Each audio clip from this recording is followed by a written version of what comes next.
सबको जय यीशु की। प्रभु क्रिस्त में प्यारे भाइयों बहनों, चालीसे की इस अवधि में हम सभी हैं और इन दिनों में हम लोग विशेष रूप से प्रार्थना, उपवास, परहेज करते हुए अपने आध्यात्मिक स्तर को ऊंचा उठाने का प्रयास कर रहे हैं। और इसके लिए हम लोग प्रभु का वचन सुन रहे हैं, क्रूस का रास्ता भक्ति कर रहे हैं, आराधना हम कर रहे हैं।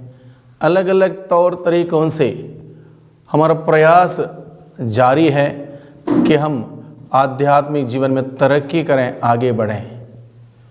तो आज के दिन में ईश्वर का वचन लेकर मैं आया हूँ इस शीर्षक के साथ, जीवित वचन जीवन देता है। और आज चालीसे के 22वां दिन है, मार्च की 15 तारीख है, बुधवार। और इस वचन को, इस शीर्षक के साथ इस वचन को सुनने का कष्ट करें, जीवित वचन जीवन देता है। वैसे बाइबल हमें बताता है और हम सबों का अनुभव है, ईश्वर का वचन जीवंत है, सशक्त है, दुधारी तलवार से तेज है। वो हमारे अंतरतम में प्रवेश करता है। जीवंत वचन जीवन देता है। शक्तिशाली वचन शक्ति प्रदान करता है। सामर्थ्यवान वचन सामर्थ्य देता है। और इसके अंदर कितना जीवन है, ईश्वर के वचनों में कितना जीवन है, इस बात को समझने के लिए हमें बड़े विश्वास से ईश्वर ने किए हुए तमाम कार्यों पर मनन चिंतन करना होगा। जो बाइबल हम लोग इस्तेमाल करते हैं, ये बाइबल सालों से इस्तेमाल करते करते, पढ़ते पढ़ते पढ़ते उसका पावर डिस्चार्ज नहीं हुआ है। उन वचनों में जो सामर्थ्य पहले थी, आज भी उतनी है। हम लोग पूरे बाइबल से कई उदाहरणों को लेकर हम पढ़ सकते हैं, समझ सकते हैं। जैसे बाइबल के पहला ग्रंथ, उत्पत्ति ग्रंथ की शुरुआत से अगर हम देखें प्रकाशना ग्रंथ तक, बहुत सारे उदाहरण बहुत क्लियर कट हैं, जिसके द्वारा हमें समझ में आता है कि ईश्वर का वचन में कितना जीवन है, कितनी शक्ति है, कितना सामर्थ्य है। जब ईश्वर ने कहा प्रकाश हो जाए, प्रकाश हो गया। प्रभु यीशु ने मरे हुए लाजरुस के कब्र के बाहर खड़े होकर कहा, लाजरुस बाहर निकल आओ। लाजरुस बाहर निकल आया। 10 कोढ़ी जो खड़े थे, दूर खड़े होकर ऊंचे स्वर से प्रभु यीशु को आवाज लगाते हुए बोले, ईसा गुरुवर हम पर दया कीजिए। प्रभु ने तुरंत कहा, जाओ अपने को याजकों को दिखलाओ। वो रास्ते में ठीक हुए तुरंत। एरिको के सड़क के किनारे बैठकर भीख मांगने वाला वो अंधा भिखारी, वो कहता, ईसा दाऊद के पुत्र मुझ पर दया कीजिए। अब प्रभु ने उसको पास बुलाकर कहा, क्या चाहते हो? उसने कहा, मैं फिर से देख सकूं। प्रभु ने कहा, तुम्हारे विश्वास ने तुम्हारा उद्धार किया है। 12 साल से रक्तस्राव से पीड़ित स्त्री जो पीछे से आके प्रभु के कपड़े का पल्ला छू लेती है, इस विश्वास के साथ, यदि मैं उनके कपड़े का पल्ला भी छूने पाऊं, मैं चंगी हो जाऊंगी। और उसी क्षण वो चंगी हो जाती हैं। इस प्रकार से हम देखते हैं बहुत सारे उदाहरण बाइबल में हैं, जिससे हमें पता चलता है ईश्वर के वचन में कितना जीवन है, कितनी शक्ति है, कितना सामर्थ्य है। प्यारे भाइयों बहनों, आज के दिन में मैंने विषय लिया है, जीवित वचन जीवन देता है। यानी कि जितना हम ईश्वर का वचन ग्रहण करेंगे, सुनेंगे, मनन चिंतन करेंगे और उसके अनुसार जीने का प्रयास करेंगे, उतना हमें जीवन मिलेगा। वैसे हम जिंदा जरूर हैं, लेकिन ईश्वर के वचनों के द्वारा मिलने वाला जीवन वो पवित्र जीवन, शुद्धता का जीवन, जैसे स्वयं प्रभु यीशु मसीह अपने शिष्यों को कहते हैं यूहन्ना का सुसमाचार अध्याय 15 में, जो शिक्षा मैंने तुमको दी है उसके द्वारा तुम शुद्ध हो गए हो। तो ईश्वर का वचन हमें शुद्ध करता है, ईश्वर का वचन हमें विश्वास देता है, ईश्वर का वचन हमें पवित्र करता है, ईश्वर का वचन हमें पश्चाताप करते हुए प्रभु के पास लौट के आने का एक माध्यम बनता है, एक जरिया बनता है। ईश्वर का वचन हमें चंगाई देता है। तो इसलिए जीवित वचन हमें जीवन देता है। तो इस बात को गहराई से अध्ययन करने के लिए, पढ़ने के लिए और समझने के लिए मैंने आज के पहले पाठ को लिया है, जो कि विधि विवरण ग्रंथ अध्याय 4 पद संख्या 1 पद संख्या 5 से 9 तक का प्रसंग। यहाँ पर लिखा है, मूसा ने लोगों से कहा, इस्राएलियों, मैं जिन नियमों तथा आदेशों की शिक्षा तुमको आज दे रहा हूं, मैं जिन नियमों तथा आदेशों की शिक्षा तुमको आज दे रहा हूं, उन पर ध्यान दो और उनका पालन करो, जिससे तुम जीवित रह सको और उस देश में प्रवेश कर उसे अपने अधिकार में कर सको, जिसे प्रभु तुम्हारे पूर्वजों का ईश्वर तुम लोगों को देने वाला है। देखो, मैं अपने प्रभु ईश्वर के आदेश के अनुसार तुम लोगों को नियम तथा आदेशों की शिक्षा दे चुका हूं।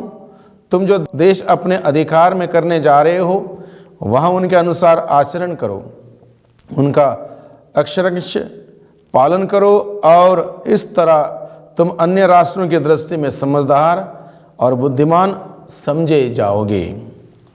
प्रभु का वचन हमें क्या कहता है?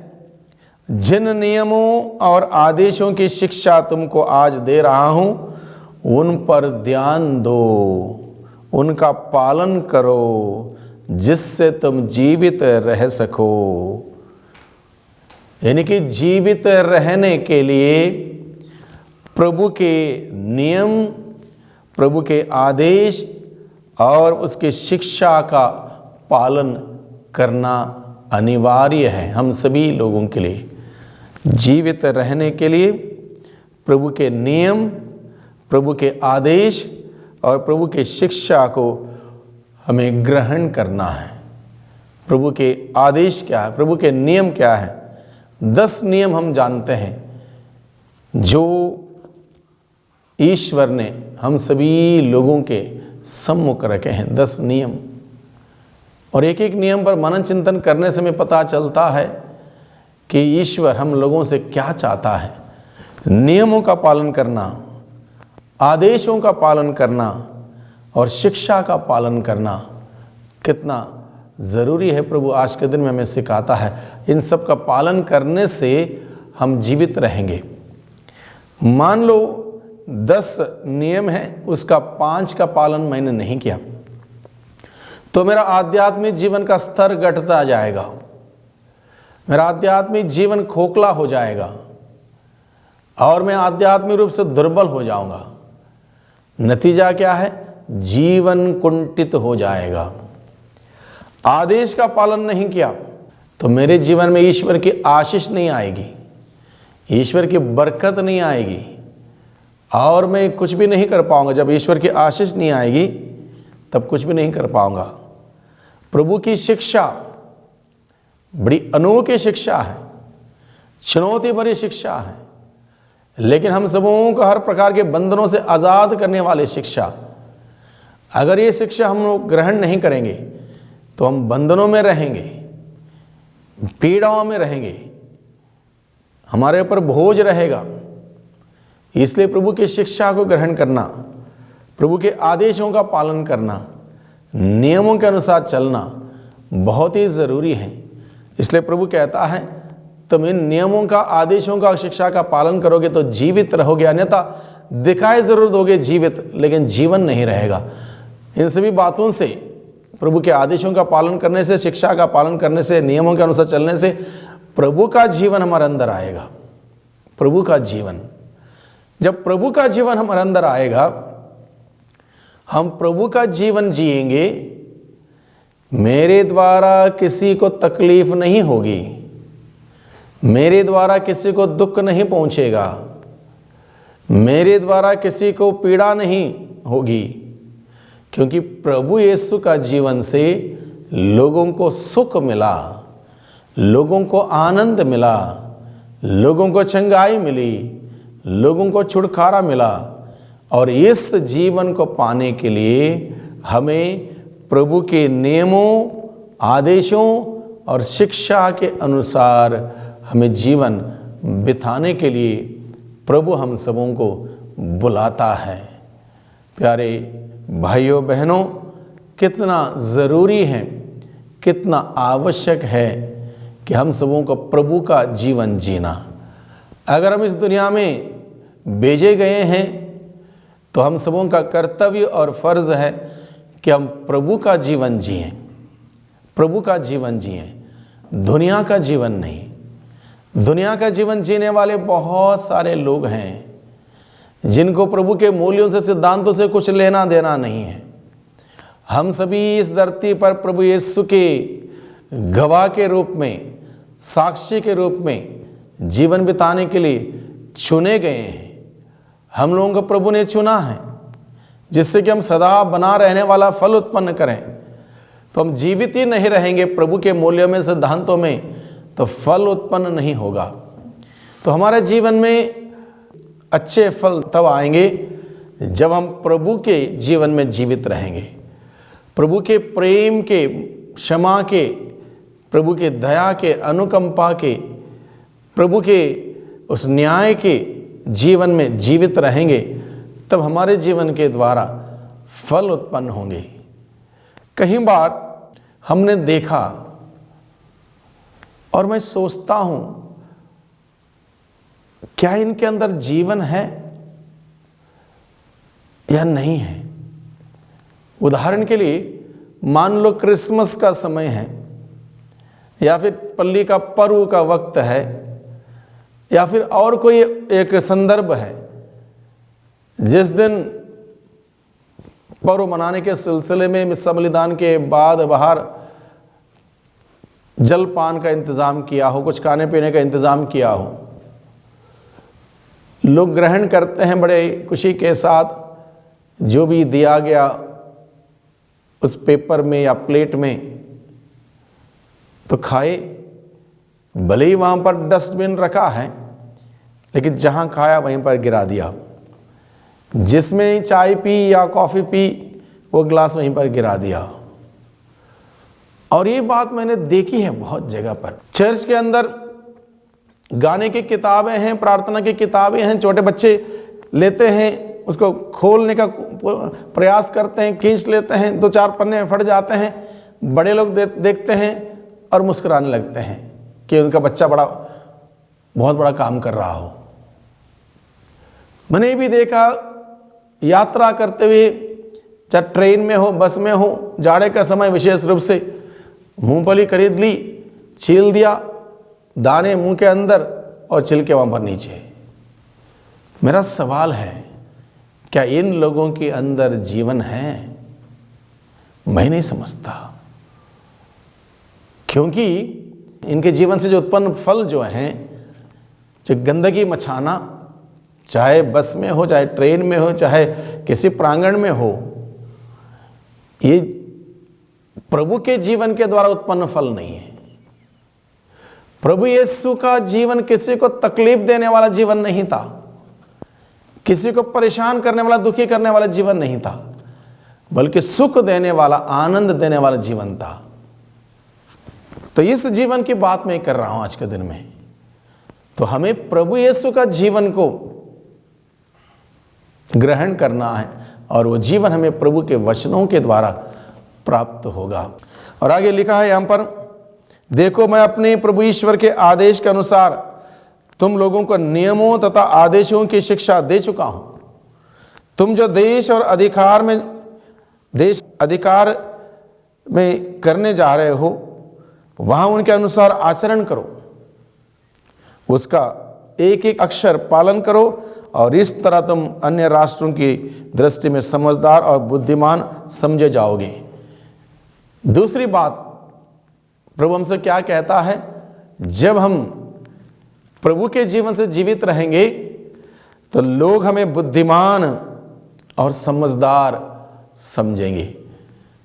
तो प्रभु के वचनों के अनुसार इंसान बुद्धिमान होता है और समझदार होता है, क्योंकि जो ज्ञान प्रभु अपने वचनों के द्वारा हमें देता है उसके द्वारा हमें समझदारी मिलती है और बुद्धि हमें प्राप्त होती है। और ये दो चीज़ें इंसान के अंदर नहीं हैं। इंसान जानवर समान, जिसके अंदर बुद्धि ना हो, जिनके अंदर समझदारी ना हो, वो इंसान जानवर समान हो सकता है।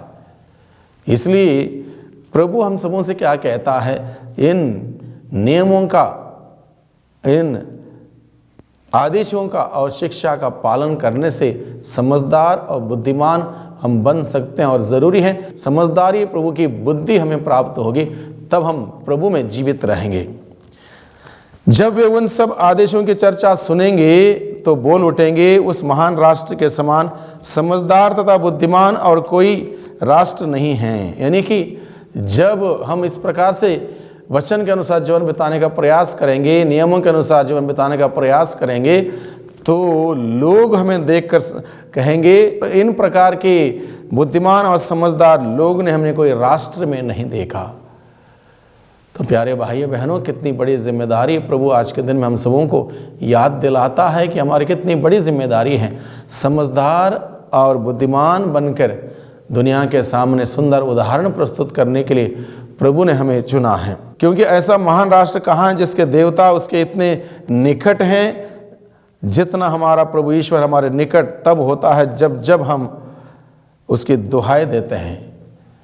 तीसरे महत्वपूर्ण बात है जीवित ईश्वर के जीवन से जीवित रहने का मतलब वो इंसान ईश्वर के साथ जुड़ा हुआ रहेगा और ईश्वर की दुहाई देने वाला रहेगा, ईश्वर की तारीफ करने वाला, महिमा करने वाला रहेगा।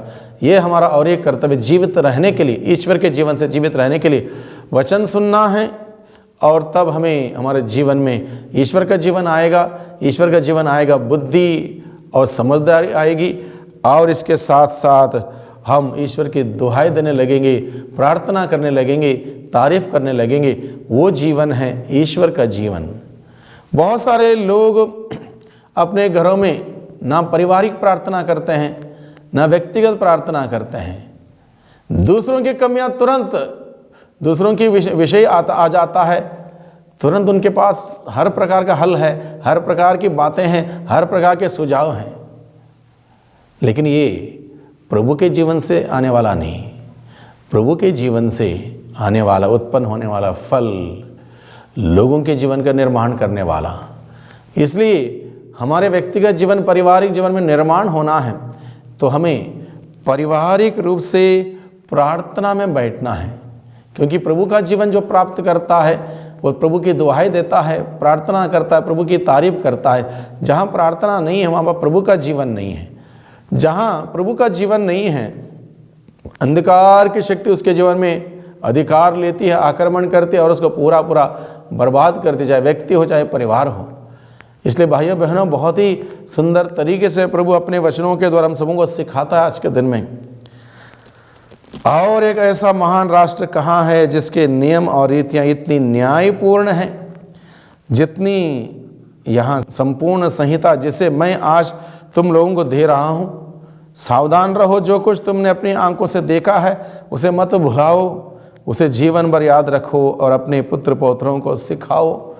कितनी सुंदर बात प्रभु विधि विवरण ग्रंथ के इस प्रसंग के माध्यम से हम सबों को सिखाता है कि हम सभी किस हद तक अपने जीवन में ईश्वरीय जीवन को प्राप्त कर सकते हैं और ईश्वर के जीवन को प्राप्त करने से किस प्रकार के फल हमारे जीवन के द्वारा उत्पन्न हम कर सकते हैं। ये बात प्रभु हमें सिखाता है। जीवित वचन हमें जीवित देता है। इसलिए भाइयों बहनों, ईश्वर का वचन को हम कभी अपने जीवन से अलग ना करें। और आगे प्रभु का वचन मत्ती का सुसमाचार अध्याय 5 प्रसंग 17 से 19 के प्रसंग में स्वयं प्रभु यीशु कहता है, ईसा ने अपने शिष्यों से कहा, यह ना समझो कि मैं संहिता अथवा नबियों के लेखों को रद्द करने आया हूँ। उन्हें रद्द करने नहीं बल्कि पूरा करने के लिए आया हूँ। प्रभु यीशु भी कहता, मैं कोई भी नियम, कोई भी आदेश, कोई भी शिक्षा रद्द करने के लिए नहीं आया हूं, बल्कि उसको और मजबूती देने के लिए आया हूं। जो आधा अधूरा है उसको और पूर्णता देने के लिए आया हूं। इसलिए प्रभु क्या कहता है, मैं तुम लोगों से यह कहता हूं, आकाश और पृथ्वी भले ही टल जाए किंतु संहिता की एक मात्रा अथवा एक बिंदु भी पूरा हुए बिना नहीं टलेगा।